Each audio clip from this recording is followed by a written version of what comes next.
भोलानाथ भट्ट ऐसा व्यक्ति जो चारों पट का गायक हो तथा उसके पास अप्रचलित रागों का अथाह समुद्र हो, बहुत कम मिलता है। किंतु पंडित भोलानाथ भट्ट की गणना ऐसे ही लोगों में होती थी। आप में बड़ी विलक्षण प्रतिभा थी। आप बातचीत करते करते गाने लगते थे और उसी राग की बंदिश अथवा तान आलाप शुरू कर देते थे। जिसकी चर्चा होती रहती थी, उन्हें जरा सी भी सोचने की आवश्यकता नहीं पड़ती थी। बिना रुके हुए वे अनेक रागों की बंदिशें सुनाते जाते। ऐसा मालूम पड़ता था कि उनके पास बंदिशों की भरमार है। आप चाहे सुनते सुनते ऊब जाएं, किंतु वे सुनाने में नहीं ऊबते थे।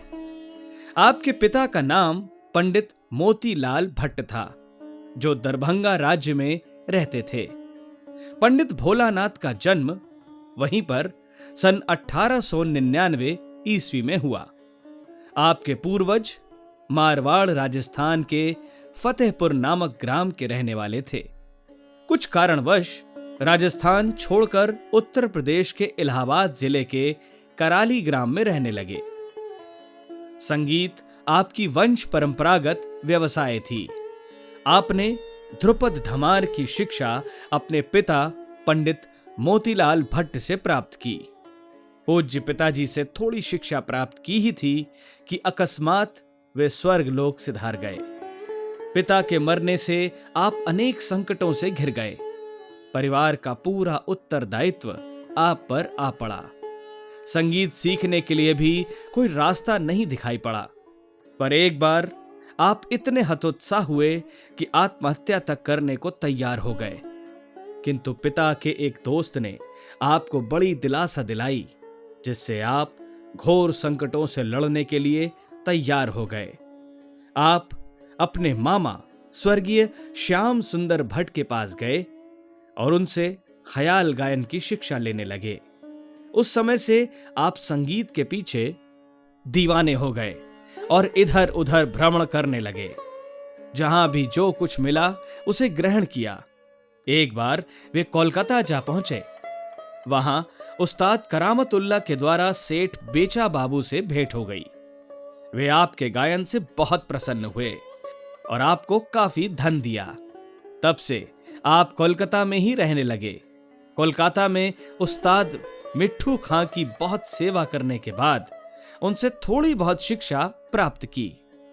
उसके बाद उस्ताद बिंदु खां, रामपुर के वजीर खां आदि विद्वानों से जो कुछ भी ज्ञान प्राप्त हो सकता था, आपने प्राप्त किया।